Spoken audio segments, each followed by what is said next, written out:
All right. Looks like we're live. Let's go. What's up? All right. So I'm been recording all day with great guests here at PILMMA, the Super Summit in San Antonio. I now have a cowboy hat. I don't. I will get one soon. He's working on it. And I'll introduce my guests in just a second. And we got a whiskey pour as well. So full Texas is getting in the swing here. Yeah. Well, first I'll introduce my guests, and then we'll mention the whiskey, and then we'll talk about your company. All right, let's go. So Jacobo Adberstein. Yes. I didn't mess that up. It was a typical. It's a hard one. They're but pretty you did good. They're pretty good. Actually, we have a Jacobo on my team that's been with us for like 5+ years. So, yeah, I was surprised when I showed you guys my name. And you guys said it right off the bat. And I was like, really? Like most people call me Jacobo, Jacoby. I don't even know where they get the E from. Yeah. I was probably the same thing we did to my buddy that works for us in the beginning. So, yeah. But now it's second nature. So, tell us a little bit about your company real quick, and then we'll pop over to the whiskey, and then we'll come back. And, yeah. So I'm the CEO and co-founder of Reflect Legal. We have AI employees that handle the intake for law firms across practice areas, personal injury being one of the main ones. Sure. We built a proprietary reasoning model that allows for AI to have more nuanced conversation. So essentially for the law firms, we connect the AI to their phone systems, their CRMs, the CMS, all the inquiries that come in, whether it is new clients, existing clients, insurance adjusters. The AI handles all the conversations and streamlines a lot of those processes for the law firms. That's awesome. Yeah. So his booth is just 2 down from where we're at. Yeah. So we've been chatting all day. And so you said across all practice areas? Or? Yeah. So we have clients also in immigration, family law, criminal law, employment. It's very. It has a wide range in terms of the conversations. But when we go in deep with a firm, we customize it, we personalize it. I specifically said in the beginning that it's AI employees. I'm actually like, I know everyone's all about agents and talking about voice agents. Yeah. I personally feel like for what we've built is a little bit of a reduction, because not just what we're giving, but also how we built is supposed to be like a person, right? Like you're doing labor, right? And it's the lingo that, lawyers are comfortable, right? Like they're old school. They don't know anything about agents, but you tell them, hey, I'm bringing you some staff that's going to help you, right? Yeah. It's AI, right? So, yeah. That's all. I mean, listen, to say AI can't help, or that, it's not going to help your firm or automate, and it's just ridiculous at this point. So, there's AI everywhere. Yeah. A lot of conversations. Yeah. Probably people are overwhelmed by it. That is a big problem we're running into. Like not just us. I think everyone is in there. There's a lot of saturation. It's very easy to create content with AI about AI.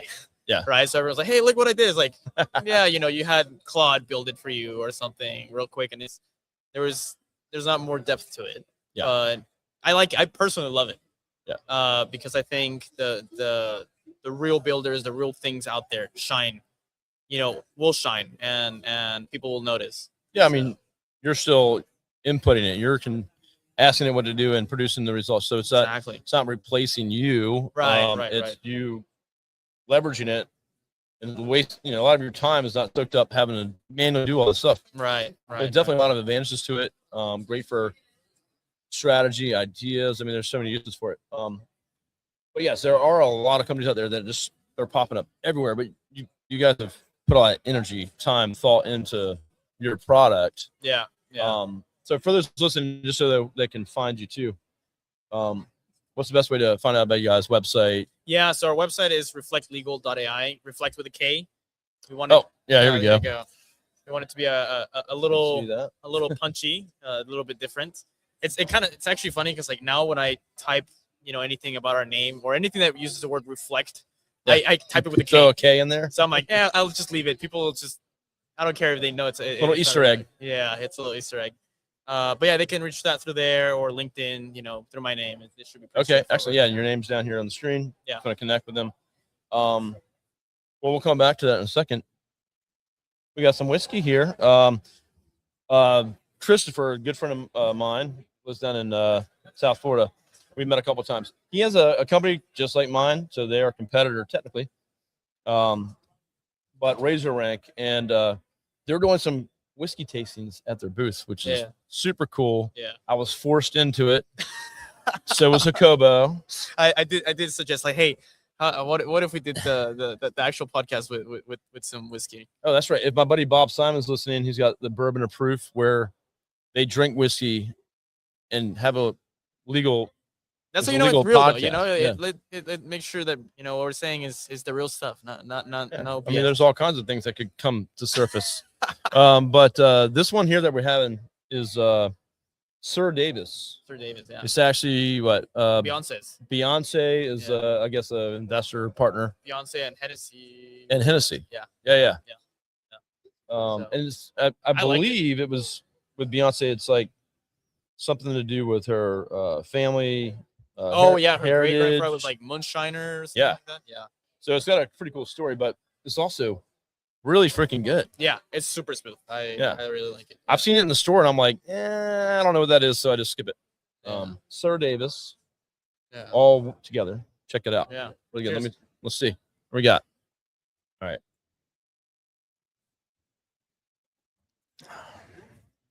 It's pretty smooth. Very good. Pretty smooth. Yeah. Good stuff. Well, Razor Rank, thanks for hooking us up a little. They even give us like a tasting note sheet. Yeah. So I'm about to go back over there in just a bit. So you guys live in Austin? We're based out of Austin. Yeah. So right now, making the drive here to PILMMA was pretty straightforward. You just got pretty much the whole team, and just like, hey, let's go. We gotta go. Yeah, it's not easy to drag all your stuff and your booth. Yeah, that's nice. Yeah. Well, it's been cool to get to know you guys and like check out your product and see what it can do.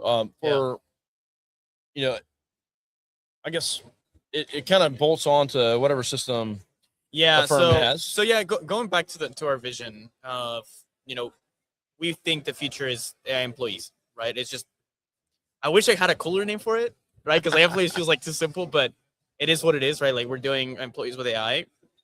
And when you hire someone, right, you train them and then they work in your systems, right? And then how do you usually interact with them, right? Like if they're not in the office, you call them, you text them, you Slack them, right? Yep. So all of that, beyond of just how the AI interacts with people, we also wanted to build that whole experience internally for the law firms.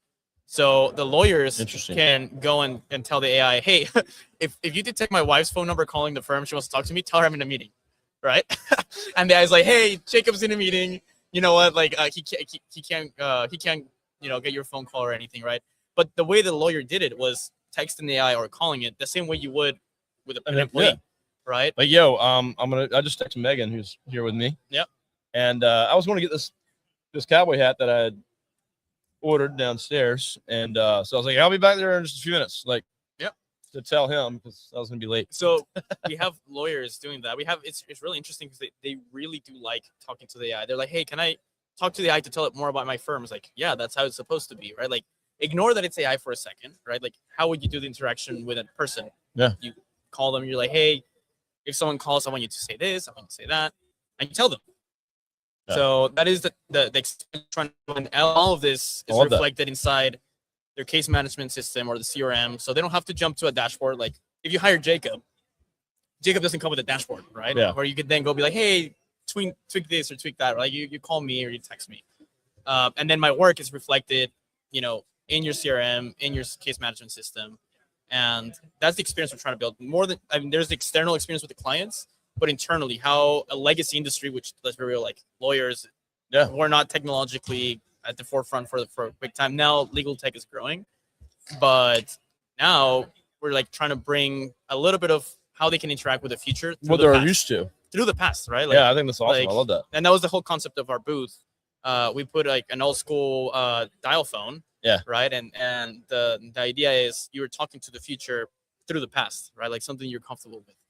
Oh, that's pretty. That's deep. That's heavy stuff. It's probably the whiskey. Oh, that's the whiskey. Another cheers. Well, that's really cool. I love that whole concept and making it feel more normal. Because it can be very, very helpful and powerful for your firm. But I think the stigma around it, or the agents, or doing it yourself, trying to create your own little systems or programs. So around voice AI, I say there's a lot of things that like now you might not need to be a crazy engineer to build, right? Like you can go to Claude or those and be like, hey, build me a website. You can get a decent solution, right? Yeah. You can be like, hey, help me with my marketing or a PDF, or even build me some sort of application that works. But when it comes to voice AI, the best example I usually tell lawyers is it's very similar to self-driving cars, right? You can get a 70% solution pretty straightforward, very easily, right? Like drive straight, these are the lanes, right? Turn right, turn left.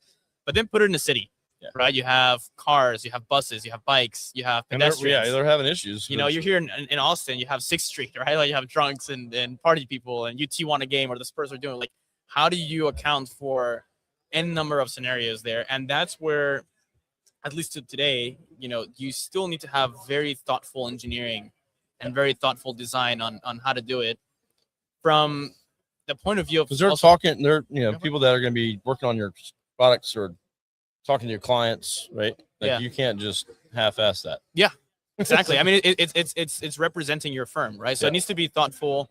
And the way we approached it was, my brother is my co-founder, and his background is in cybersecurity, which people are like, what are you guys doing illegal, right? But he was doing hacking, and within hacking, only like 97% of most hacking is social engineering, talking to someone the right way, saying the right things the right way. So we grabbed all of that expertise and put it into our technology. So the AI says the right things the right way at the right time. So the person feels heard, they feel understood, they feel like they're being helped. Yep. Beyond just, I asked some questions and I got some answers back. Yeah, that's actually makes a lot of sense. Yeah. You're not just engineering the trust that you're building, but it's, just like if I had a person talk to a client, like make them feel comfortable. Exactly. At the end of the day, you're offering a service as a law firm to help that person. Yeah. But if you can't get them in the door, to sign up with your firm, because they weren't taken care of, someone didn't respond, you're just scaling that. Yeah. No, the whole goal is to, I mean, sure, you can improve the margins of the firms, you can make things more efficient, but the real goal is like, can you improve the trust and the relationship between firms and their clients, right? And it's counterintuitive because people are like, oh, but people don't want to talk to AI, right? It's going to lose trust. Have you called a law firm before? I mean, there's some shitty people on the other end. And I'm going to get philosophical again, or deep, but the other phrase that we like to use is like, people tend to compare AI at its worst to people at their best, right? They tend to say like, oh, but I have eggs and they're perfect. It's like, yeah, but what if they didn't have coffee, right? What if they had too many bourbons, right? Like, what if they had a personal situation? Exactly. And it's not their fault. Other things are on their mind. It's not their fault, but then the person on the line that needed help, because like most of the time you talk to a lawyer, you're not going through something great, right? Like, so the person on the line, like, are you truly giving them the attention and the energy that they deserve, right? A lot of the times it could be yes, right? But a lot of times it's definitely not, right? And I was I told the story a while back, but one of my employees had a family member that was like, hey, we have a personal case, and he referred it to not a client but a law firm that we knew in that state, right? And because they had called 3 law firms already, 2 didn't respond, 1 booked an appointment, didn't show up, right? And they were like, what do we? So they asked one of my employees, that because they think they're in legal marketing, that they don't know what we do really, but it didn't matter. They asked us, we connected with someone, they signed them up. Right. Then they said, yeah, that's the 3rd, 4th law firm that they called. So I mean, that's just one sample, which is not much, but like how many firms are dropping the ball? It's pretty crazy. And the thing is, it's not really the fault of the lawyers and managing partners. The truth is, it's also like going back to like the idea of it being a legacy industry, right? Like you use Ring Central or CallRail for your phone telephony, right? You use X thing for this, and you use CRM for that. And like, where do you actually look at that data, or where do you actually centralize? Like, how does a lawyer know if Susie or Mary or Jacob or whoever it is actually handling things that we're supposed to? Yeah. Like, it's hard. Yeah. And that's why, for example, in our case, what we did is like, and we do it as a bonus, right? Like it's not even the main thing of the AI, but as a bonus, you get a report every week of every call you got, categorized, what was the result, what happened, and it's proactively. Instead of you having to go to a dashboard, they ask like, hey boss, Oh, nice. here's your report. That's huge. This week you had 30 calls, right? 10 were, new intakes, 15 were existing clients asking for case status. So now you know something like, why are people calling about that? Maybe we should be more proactive about that. That's right? awesome. Yeah. Yeah. Well, I mean, here's the thing. When email came out, we don't need that. Internet, all these things, phone, outsourcing your phones to a call center, like all those things seemed probably crazy at some point, and they became parts of our business. Yeah. So as these systems improve, and they can do it better than a person, because to your point, a person can have a bad day. They're not predictable. They're not going to be 100% on their game. Yeah. All the time. Yeah. Especially, and here's the thing, maybe you have great staff, keep them.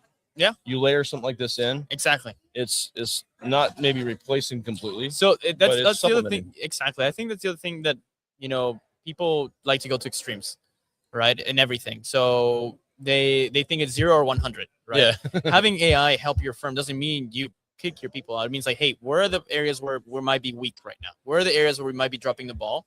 Yeah. Could this help? Is this better? Is this a better alternative than people going to voicemail, than people not being followed up with? The answer is yes. Is it going to be the pristine human at their best day, the most charming James Bond person talking? Okay, not even I am that, right? So Really? Oh, I thought I you try. were. I try. That could be the bourbon talking. That's probably the bourbon. But yeah, the reality is like you can layer it in, and you can mold to the operation of the firm, and that's why it's an employee, not an agent, right? I like it. Yeah. Yeah. Well, Jacobo, I appreciate you Kevin? coming and joining me on the show. Thank you. We'll be hanging out here all week, of course. Of course. And so go check out his company. So Reflect Legal. Yeah. Reflect Legal. Reflectlegal.ai. That's Yeah. the logo right there. Yeah. Appreciate it. Check them out. Yeah. And appreciate you tuning in. We'll see you soon. sure. We're going to be here at the summit, Cheers. chatting all day tomorrow as well. And cheers. Cheers. Yeah. All right, There you go. everybody. We'll see you soon. Thank you. That was